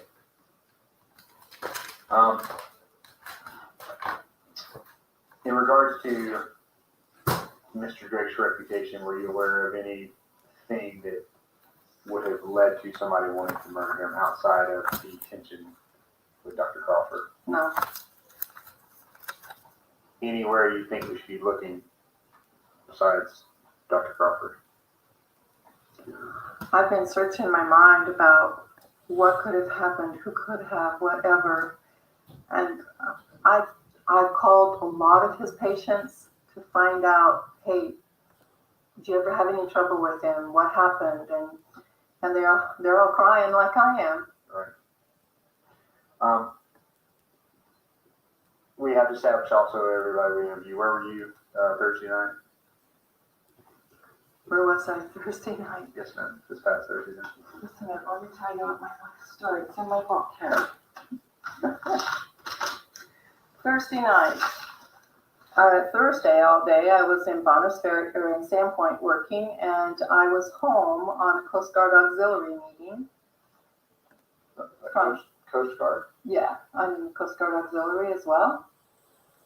And What time was the meeting was from about 5 to 7 until almost, it was about 49.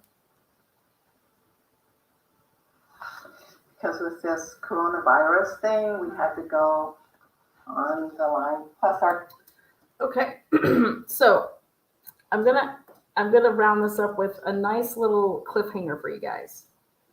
So we hear all this stuff talk about this Dr. Crawford, and this was Jennifer Drake's doing, talking about, Crawford. Emma Fields talked about Crawford.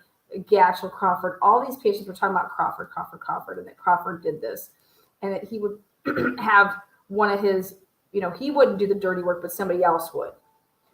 Well, I went through, and because I believe that at least these Idaho State police and local law enforcement, they can't be this crazy to truly hide Brady material.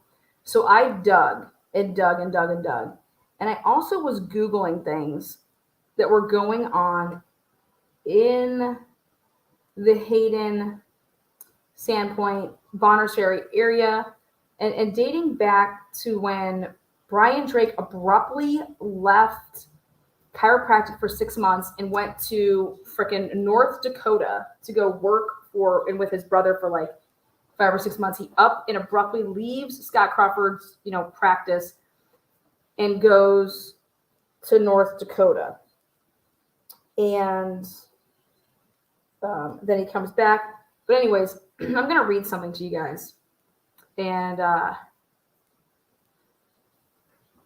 because I wondered what seems to me when I looked at the Celebrite of Jennifer Drake's phone, that she had Detective Sergeant Mike Van Leuven's cell phone number in her phone for an extended period of time, which was before the murders ever happened. And I'm thinking, how does she know this dude? Well, also, why would ISP, Idaho State Police, give a shit to, whatever the truth is, some guy got murdered, just solve the case. What are you doing? There'd have to be a reason, all right?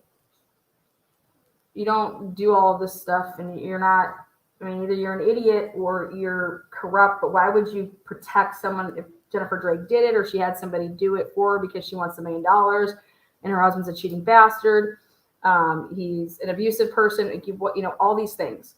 But at the end of the day, why does Idaho State Police give a shit about Brian Drake or Jennifer Drake for that matter to protect them? You have to understand, you don't just do this. Like, no one's going to risk their career or do anything like this. Like, what's going on? Well, I'm going to put this out there because you have to try to find a connect. Now, from the Emma Fields interview, Emma Fields said that no, Crawford hangs out with sketchy people. And Brian said that, Scott Crawford would never do it himself. He would have one of his peeps do it. Okay. So, with that said,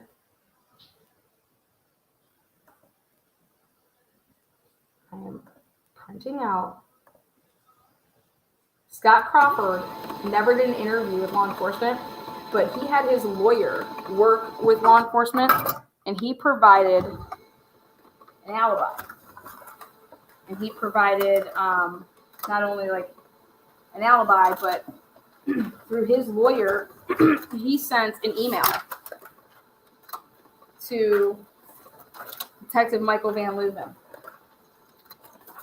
And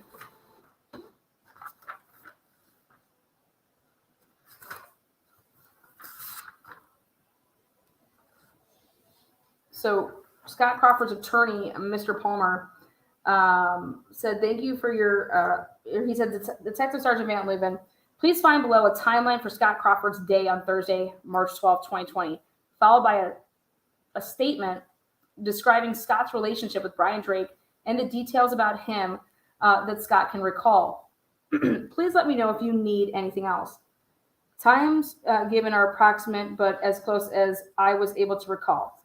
I left my home in Rathdrum, Idaho, at approximately 7:21 a.m. and arrived at the office of Joe Frank in Liberty Lake at 7:45. I was only there for about 15 minutes to discuss a floor plan of our winery. Left Liberty Lake at 8:01. I'm trying to think that he must have like Life 360, some type of thing, like something like that, and drove to Post Falls for breakfast at Old European, arriving at 8:20 a.m. Had breakfast while doing chart notes by myself. Left Old European at 9:15 a.m. to travel to my chiropractic office, River City Chiropractic, arriving at 9:18 a.m. I talked with my manager and loaded Christmas decorations into my truck. Left my office at 9:47 a.m. to travel to a storage unit in Rathdrum, arriving at 10:10 a.m. I unloaded the Christmas decorations. Left the storage unit at 10:18 a.m. and returned home at 10:20 a.m.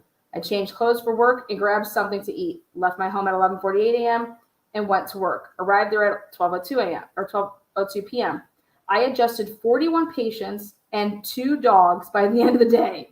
Dude, we need to become chiropractors, okay? He got through 41 patients and started his day at noon. Okay?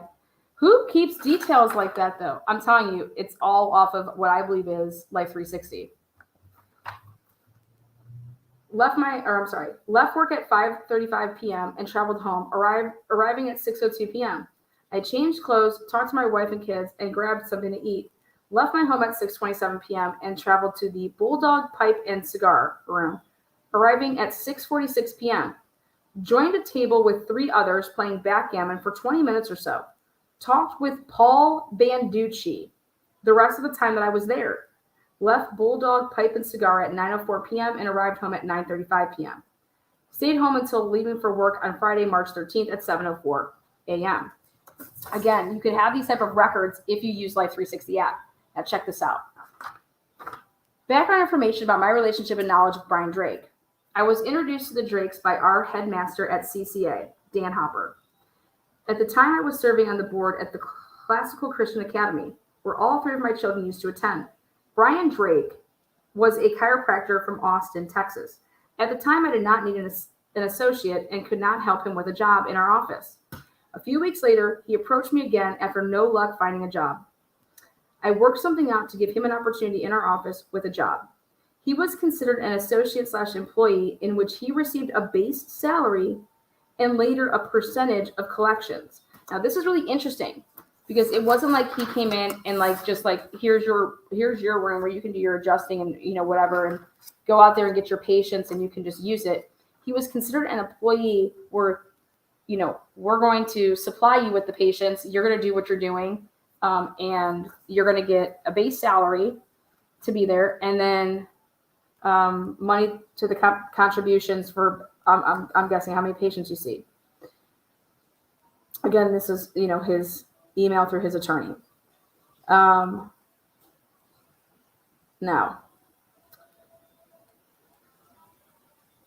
I did not have him sign a non-compete agreement, which was my mistake. I believe he started working on October 16th of 2012, and last day was January 31st, 2014. So I go ahead and I plot that date down. January 31st, 2014. During that time and to the end, things were good. He left because he needed to make more money. He told me he was going to work with his brother in North Dakota. It was an abrupt decision and happened rather quickly. In fact, he did not tell any of his patients he was leaving. I do not recall how long he worked in North Dakota. However, he did contact me when he returned from North Dakota.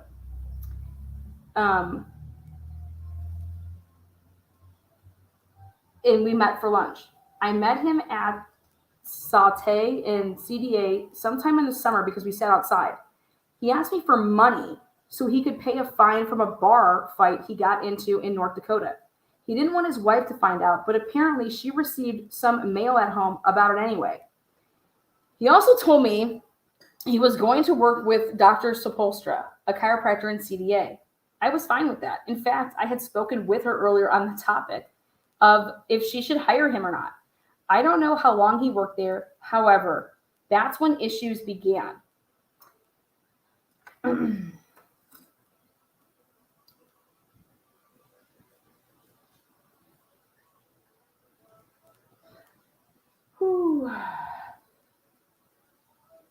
Dr. Saposa made me aware that he was soliciting patients from my office, relationships he made while employed here, and was adjusting them at her office. She told me about it because she agreed it was wrong and unethical to do. She claimed she confronted him about it herself as well. She also laminated about other issues she had with him and his work ethic as an employee. I'm not sure if she fired him or not. Regardless, he was already traveling to Bonners Ferry working there part-time because he just up and started that portion of the Bonners Ferry. Okay? Now, I went ahead and I pulled Dr. Sepulstra, Amy, and her husband's interview. Okay? And Amy said that he, Dr. Drake, was telling people that his Bonners Ferry office was a hub of her office and that she was still with him. Now,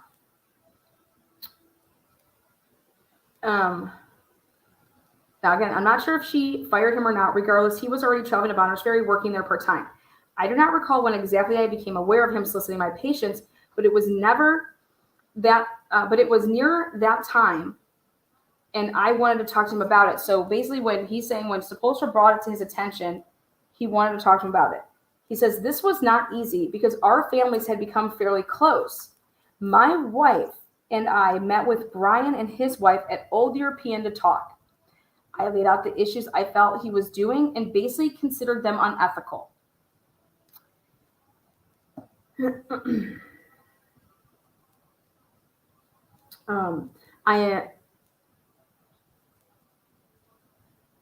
That upset his wife more than Brian.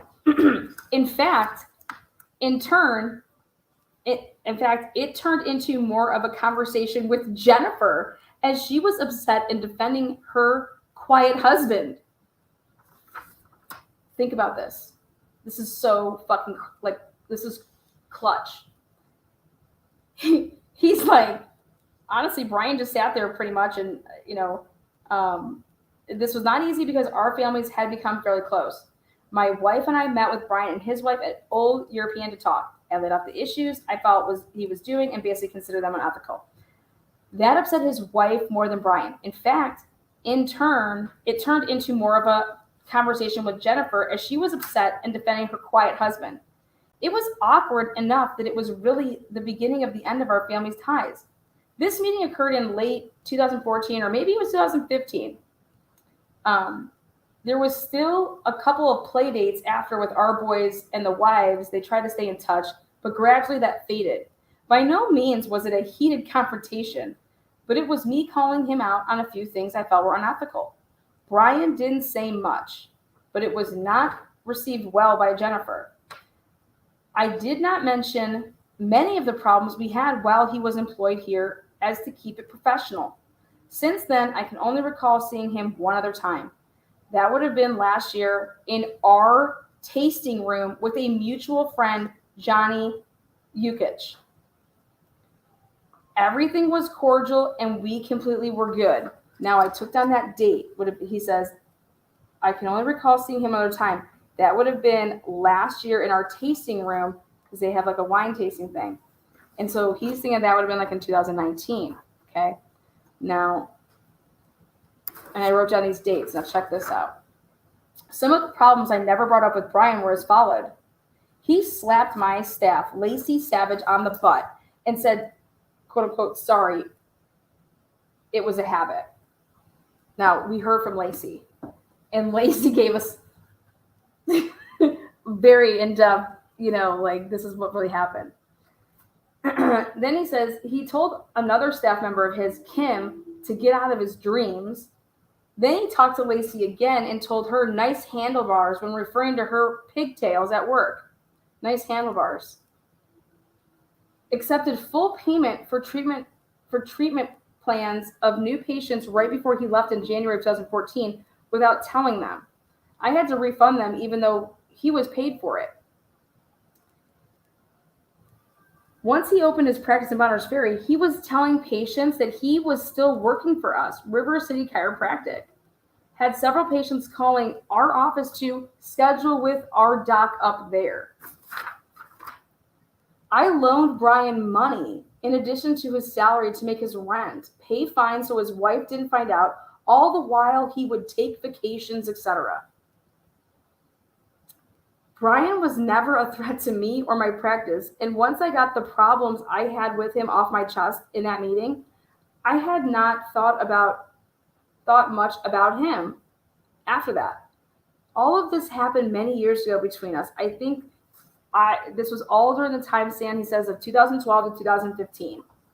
The last notable fact is that the Drakes left Austin, Texas, according to Jennifer, because of a sexual harassment case, which was settled out of court for $10,000 to $20,000.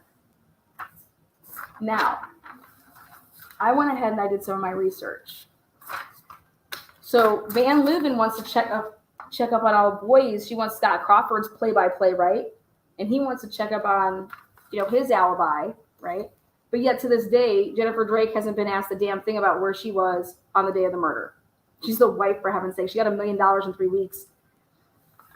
But I went ahead and I looked up Paul Banducci.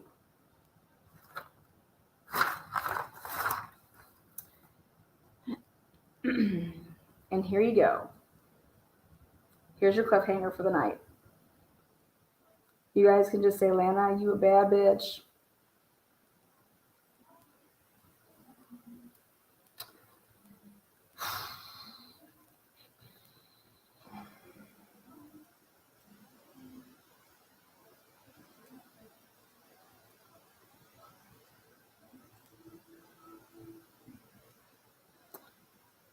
It was out of the Coeur d'Alene Press, and this was September 21st, 2020. This is when the article was written. The article says, business owner pleads guilty to gambling. A local business owner is on probation for 2 years after pleading guilty to charges stemming from an undercover investigation that began 4 years ago. So 2016, write down that date. 2016. Okay. Again, a local business owner is on probation for 2 years after pleading guilty to charges stemming from an undercover investigation that began 4 years ago. Paul Banducci, 32, of Post Falls. This is where the Drakes lived before they moved to the Hayden home. Post Falls and Hayden are right by each other. Paul Banducci of Post Falls pleaded guilty last month to 2 counts of gambling, as well as compounding a misdemeanor, public nuisance, and disturbing the peace, all misdemeanors. Police said the activities occurred between mid-July 2015 and late March to 2017. Banducci and his wife Mary have owned Bulldog Pipe and Cigar, located in the Silver Lake Mall, since 2014. The business expanded into a second suite in October of 2015 called the Bulldog Lounge. Police received a tip in August of 2016 regarding Bulldog Pipe and Cigar selling liquor while only licensed for the sale of beer and wine, according to court documents. Now, if you listened to the interview between Mike Van Leuven and Jennifer Drake, in that interview, they both discuss this. And they act like, oh, is that them? Castaway Salad? Like, listen to that interview, and don't worry, I'll play it again. Again, police received a tip in August of 2016 regarding Bulldog Pipe and Cigar selling liquor while only licensed for sale of beer and wine, according to court documents. At the time, the business's website reportedly showed a photo of Banducci holding a bottle of Jameson liquor and another showing a bartender holding a bottle of whiskey. Idaho State Police planned an operation in which an undercover detective would be sent to gather information about unlawful liquor sales. Do you know who this undercover agent is? Listen to the interview that Tolson and Van Leuven did with Jennifer Drake. They say this is their gig and that they're taking down castaway sellers as well, which is that they're investigating them as well. The Idaho State Police, you're telling me that they planned an operation. Listen to this. They go undercover. Idaho State Police planned an operation in which an undercover detective would be sent to gather information about unlawful liquor sales. Banducci gave the undercover detective a tour of the Bulldog Lounge, which included personal humidor lockers and a rear speakeasy door for patrons who buy a membership to the lounge. He told the detective that members could bring in their own liquor through, though he noted that's not on the sheet because it's kind of a gray area, according to the court documents. You do your thing, and for all I know, you got apple juice in your glass, Banducci reportedly said. The detective said Banducci described the situation as, quote unquote, like the first rule of Fight Club, and that it should not be discussed openly. When asked if he planned to get a liquor license, Banducci reportedly told the detective no unless someone was willing to give him $250,000. Court documents said Banducci also mentioned there was sometimes a poker night at the lounge with a typical buy-in between $5 and $50. He reportedly said he typically only shared information about games with trusted members because that's less of a gray area, and he did not want to get caught coordinating poker games. The undercover investigation continued through March 2017. In October 2016, the detective paid for a membership to the lounge. At that time, ISP assigned a second undercover detective to investigate operations at Bulldog Pipe and Cigar, according to court documents. The detectives reportedly observed 5 empty liquor bottles in the back room of the business. A bartender who identified himself as CJ provided them with glasses and ice. In the back room, the detective then reportedly prepared alcoholic beverages, which they sipped on. The first detective reportedly attended a poker game at the lounge the evening of January 20th, 2017. The detective brought a bottle of whiskey to the game and saw bottles of liquor in lockers belonging to other members. According to court documents, Banducci dealt the first round of the game.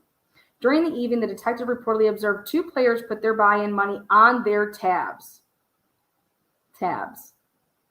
In February 2017, Banducci told the detectives in a recorded phone conversation that another game was coming up.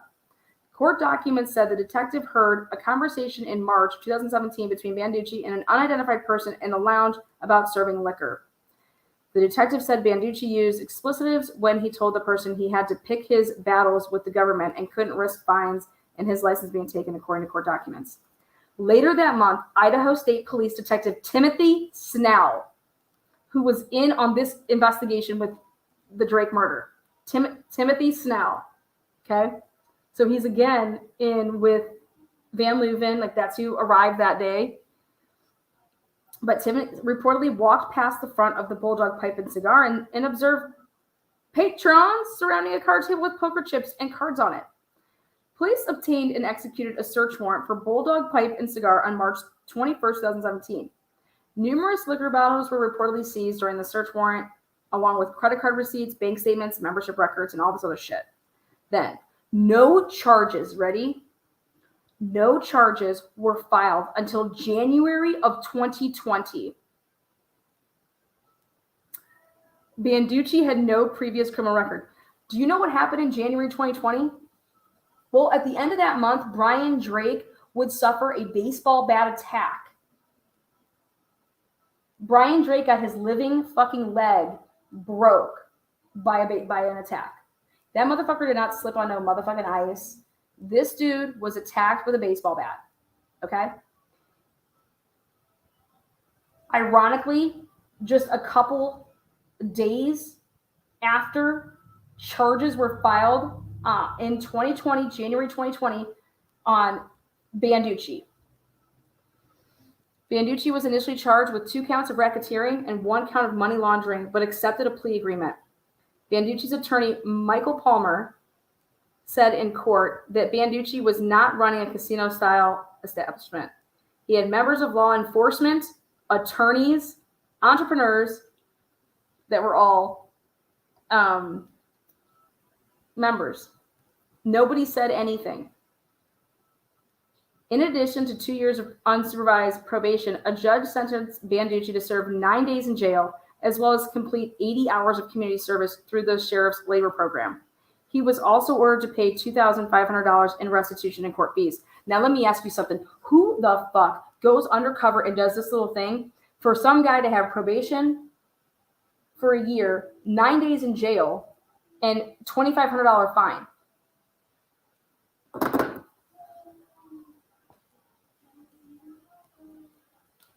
Was the witness possibly murdered Brian Drake? And they, oh my God, this is our witness. Like, we don't have him anymore. And is there any connection here as to why Paul Banducci would have been interviewed? Because he was Crawford's alibi, because that's where Crawford was. Is there any way that somebody got hold that the person that called in this anonymous tip was fucking Jennifer Drake or her husband? I don't see Brian Drake doing it, though, because Brian Drake's soft. He's not the troublemaker. Jennifer Drake. Now, the reason I ask all of these questions is because you have to ask yourself this.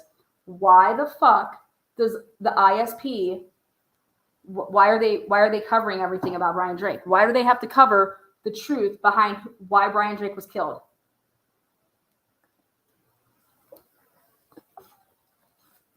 They're going to go and say that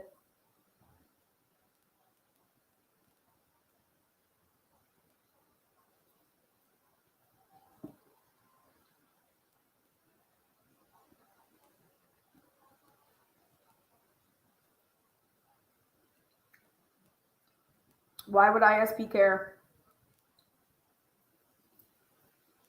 They legit just throw charges on Banducci. Brian Drake's leg is pummeled, and then Brian Drake is murdered. And then his wife gets a mill within 3 weeks.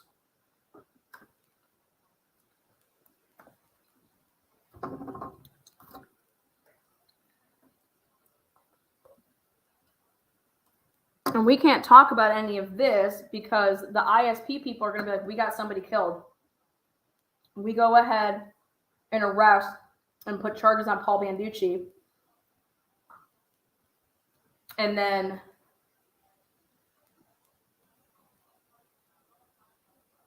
guess who was one of Paul Banducci's vendors? Scott Crawford and his wife had a wine business. So do you put it past Jennifer Drake to try to set up Scott Crawford and Paul Banducci, because she's only going after Paul Banducci's cigar crap because she thought Crawford was actually like a partner involved in that? Jennifer Drake is very, very, very spiteful. You guys heard it here. Jennifer Drake was the one that went apeshit about it. Then all of a sudden there's an anonymous tip that goes in talking about this place.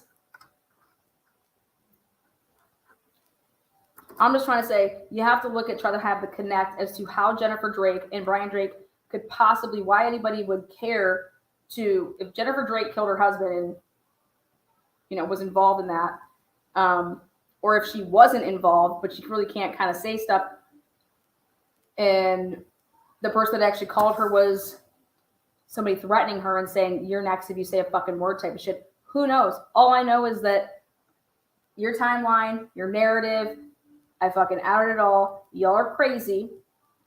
But I have to show as to why ISP wouldn't go after Jennifer Drake. Why are you covering for Jennifer Drake? Jennifer Drake would have to have mean something to you in some type of capacity.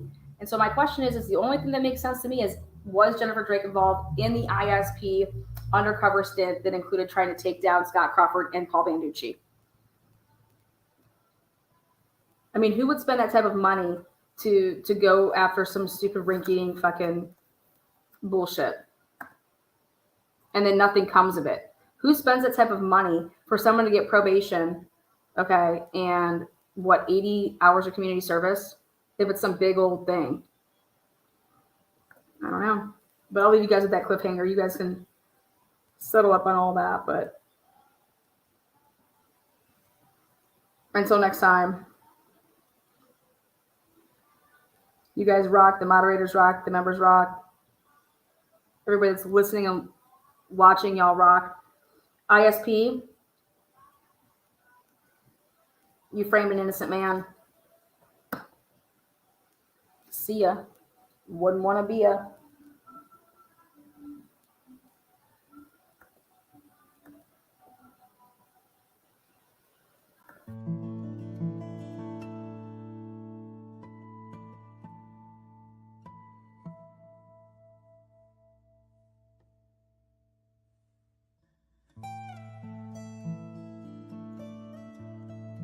Today is not a day to celebrate,